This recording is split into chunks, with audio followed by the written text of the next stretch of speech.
Allez, Cédric Bistieu est président de la SBH, donc dans le cadre de la conférence de presse qui vient de se passer, l'état d'esprit du président avec cette reprise pour la saison 2016-2017. Déjà heureux de retrouver les petits sur la pelouse, enfin les petits, nos joueurs. Très impatient de redémarrer une saison, de voir si on arrive à maintenir le niveau de jeu qu'on avait l'année dernière. Je n'ai pas trop de doute là-dessus, mais voilà. Si on arrive à faire un beau début de saison, et comme on disait, avec peut-être l'apprentissage de toutes ces années. Donc je répétais que c'était des jeunes entraîneurs, nous on était des jeunes présidents sur la carrière, parlant de jeunes. Donc à chaque année on apprenait un petit peu, on essayait chaque année de faire évoluer le club et d'avoir des meilleurs résultats. Donc voilà, impatient de démarrer cette saison beaucoup plus serein que les saisons précédentes, en essayant d'essayer de faire mieux que l'année dernière. Alors Cédric Bistieu, on parlait d'un cycle des 5 ans après votre arrivée en 2011. Est-ce qu'on repart encore une fois sur un nouveau cycle de quelques années supplémentaires pour essayer de pousser un petit peu plus Béziers vers le haut des sommets?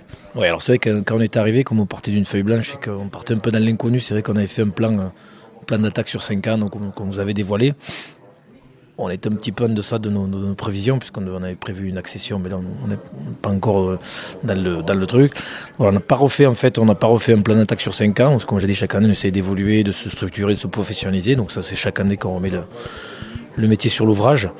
Mais après, donc comme on disait avec Pierre-Olivier, nous on s'était mis une mission, enfin c'est pas une mission, mais bon, mon corps rouge et bleu m'interdisait à ce que le club soit tombe ou soit relégué en Fédéral 3, donc c'était une mission que je m'étais donnée, de sauver, de maintenir, de sauver le club dans le milieu professionnel. Donc ça c'est fait, c'est structuré, on est là sur ça c'est fait.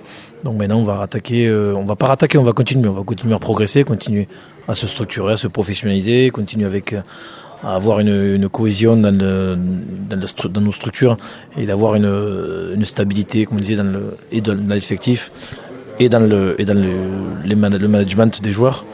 Donc ça on y arrive. Donc je pense que c'est un gage de réussite. Donc voilà, on repart pas sur un nouveau cycle, on reste dans ce qu'on a envie de faire, on reste au club, et comme on disait encore, pour finir, on n'est pas accroché au club, le club nous appartient mais nous appartient pas, parce que je considère qu'il y a du patrimoine de tous les Biterrois. Donc voilà, comme s'il y a quelqu'un qui arrive avec d'autres moyens et d'autres ambitions, on sera ravis de l'accompagner. Si c'est pour le bien du club, on n'a aucun problème là-dessus, on le répète encore une fois. Président, on parle justement d'un changement, d'évolution. On a appris l'arrivée de Michel Cognac au sein du staff, qui va porter sa science infuse au sein de la mêlée. Qu'est-ce que ça va porter au sein du club?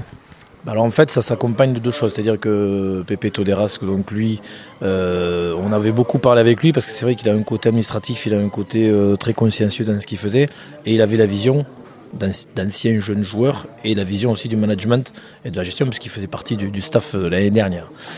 Donc on lui a proposé d'intégrer l'administratif, en fait, le pôle administratif, pour s'occuper de cette relation avec le staff des entraîneurs, avec les joueurs, parce qu'on s'est rendu compte au fur et à mesure des années, peut-être qu'on perd un peu ce lien qu'il y avait avec les joueurs, et ils avaient besoin peut-être de se restructurer, de se faire cadrer quelques fois.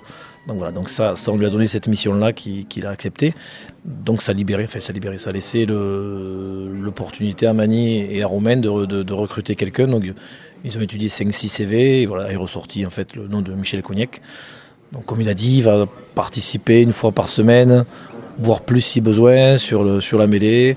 Donc voilà, c'est un ancien joueur, il a, je pense, de la poigne, il a une bonne vision de ce qu'il faut, et je pense qu'il va savoir gérer son attelage, on va dire.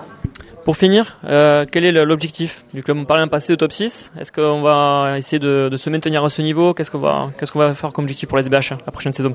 Alors c'est vrai qu'il y a eu beaucoup de frustration cette fin d'année de ne pas arriver à faire cette demi-finale qui n'était pas l'objectif, parce que l'objectif l'année dernière c'était dans les 8 premiers. Donc l'objectif a été atteint.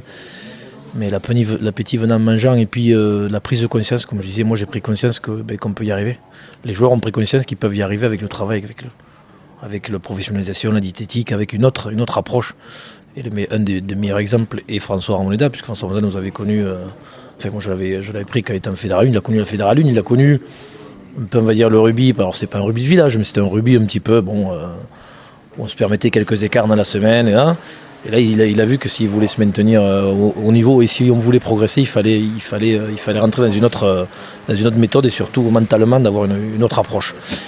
Et c'est un bel exemple, puisque l'année dernière il a été étincelant sur toute l'année, avec une forme aussi constante. Voilà, donc ça voilà comment on peut. Donc après, pour revenir sur l'objectif, évidemment, cette année, ce sera de faire une demi-finale. Ça, c'est clair que c'est l'objectif maintenant.